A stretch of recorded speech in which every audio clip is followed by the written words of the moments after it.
कामचोर बहुएं। सुलोचना जी के 2 बेटे थे। बड़े बेटे सुलभ की शादी हो चुकी थी और करण की शादी करनी थी। माँ, अब मैं 32 साल का हो गया हूँ, अब तो मेरी शादी करा दो। अब क्या बुढ़ापे में घोड़ी चढ़ूंगा मैं? अरे चाहती तो मैं भी यही हूँ कि मेरा राजा बेटा दूल्हा बने, घोड़ी चढ़े, डोली में छोटी बहू घर आए। लेकिन तेरी इस भाभी की करतूत देख कर ना डर लगता है कि कहीं इसी की परछाई ना मिल जाए। ये कैसी बात करती हो माँ?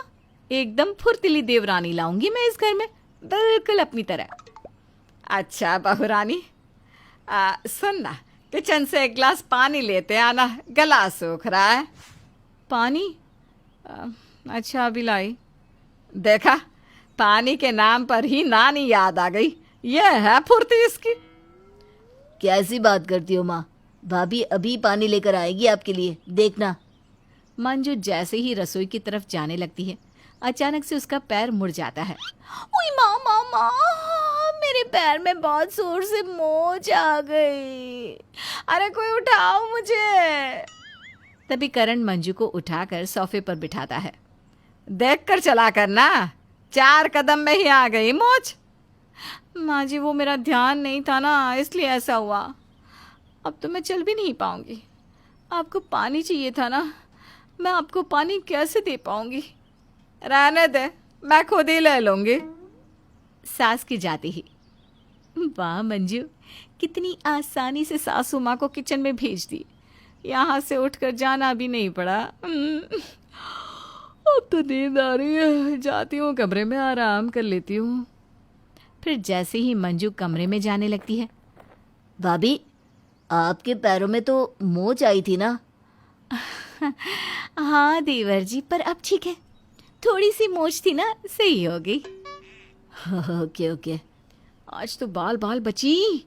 देखा, एक गिलास पानी देने में भी नानी याद आ गई उसे। अरे सब बहानेबाजी है। क्या माँ, हो सकता है ना कि भाभी को सच में मोच आई हो। अब दिल पर ना लो, मेरी बीवी आएगी ना, शिकायत का एक मौका भी नहीं देने दूंगा। अब उसी से ही तो उम्मीद है। रात के खाने के बाद। बहू, खाने के सारे बर्तन तुरंत धुल कर रख देना। जूठे बर्तन रसोई में रखना अच्छी बात नहीं है। ठीक है सासू माँ। क्या करूँ क्या करूँ क्या करूँ, इतने सारे बर्तन मैं अकेले कैसे धोऊंगी? एक काम करती हूँ।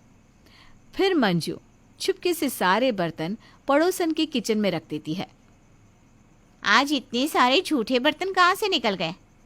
ये माँ जी ना खाना बनाते समय बहुत बर्तन गंदे करती है। फिर सोनिया सारे बर्तन धुलकर वहाँ से चली जाती है। वहीं मंजू खिड़की से झांक कर सब देख रही होती है। वाह, हो गया मंजू तेरा काम। फिर मंजू चुपके से सोनिया के किचन में आके अपने बर्तन ले जाती है। कहाँ थी भाग्यवान, आज बहुत लेट करती है आने में। किचन में काम कर रही थी ना जी। अच्छा, अब लाइट बंद कर दो, नींद आ रही है। लाइट का स्विच कितना दूर है? कौन उठकर जाए वहाँ पर? अरे सोच के आ रही हो, बंद करो ना लाइट। जी अभी करती हूँ। फिर मंजू बगल में रखा फूलदान उठाकर लाइट पर मारती है। अरे ये क्या किया?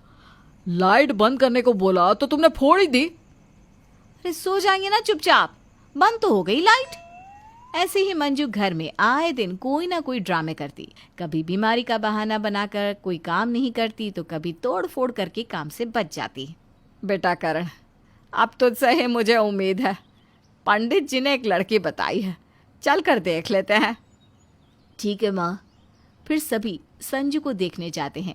संजू की खूबसूरती देखकर करण एक पल में उसका दीवाना हो जाता है।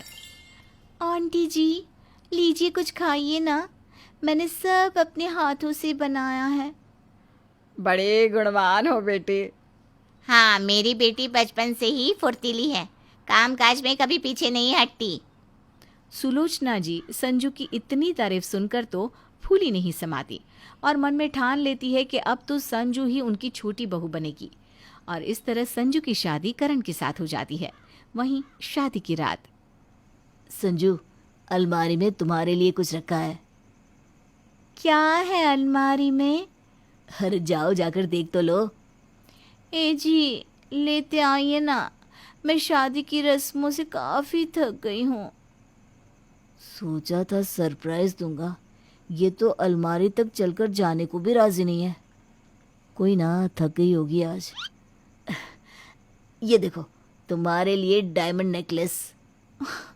वाह, ये तो बहुत सुंदर है जी, थैंक यू। अगली सुबह, संजू बहू उठो बेटा, सुबह के 12 बज गए। आज तुम्हारी पहली रसोई है। पहली रसोई? माँ जी, मुझे ना बहुत तेज बुखार है। अरे बेटा, पेट में बुखार थोड़ी ना होता है जो पेट पकड़ रही हो। नहीं नहीं माँ जी, सर में बुखार है। देखिए देखिए, ऐसे देखिए ना आप कितना है। तुझे तो तेज बुखार है। एक काम कर, चल दवाई लेकर आते हैं। फिर संजू जैसे ही बिस्तर से उठती है, वो धड़ाम से जमीन पर गिरती है। माँ जी, मुझे चक्कर आ गया। देखो, मैं गिर गई। मेरे अंदर खड़े होने की भी ताकत नहीं है। मुझे आराम की ज़रूरत है। इसकी तबीयत भी खराब है और इतना बोल रही है। मैं सोच रही थी मेरी बहू पहली रसोई करेगी तो उसे मैं खानदानी जेवर दूंगी, लेकिन तेरी तो तबीयत ही ठीक नहीं है। क्या? खानदानी जेवर? मैं ठीक हूँ माँ जी, बस थोड़ी सी ही तबीयत खराब है। चलिए ना, मैं तैयार होके आती हूँ। अब सास भी समझ जाती है कि ये बहू भी एक नंबर की कामचोर है। वहीं रसोई में, आओ देवरानी जी, अब से ये रसोई तुम्हें ही तो संभालनी है। मैं तो काम कर कर के थक जाती हूँ। तुम ठहरी फुर्तीली, तुम तो चुटकियों में सब कर दोगी। हाँ हाँ, मैं देवरानी नहीं, नौकरानी हूँ ना। जी जेठानी जी, माँ जी ने हलवा बनाने को बोला है, अब क्या करूँ? एक काम करती हूँ, ऑर्डर कर देती हूँ। फिर संजू सबके लिए हलवा ऑर्डर कर देती है और सबको हलवा परोसती है। ये हलवा तो पास के कल्लू हलवाई के यहाँ का लग रहा है। कैसी बात करते हैं पापा जी, मैंने अपने हाथों से बनाया है। हाँ हाँ पापा जी, संजू सही कह रही है, कुछ तो गड़बड़ है। वहीं बाद में जब सास किचन में जाके देखती है तो उन्हें कल्लू हलवाई के यहाँ की पैकेजिंग मिलती है। अच्छा, तो ये बात है।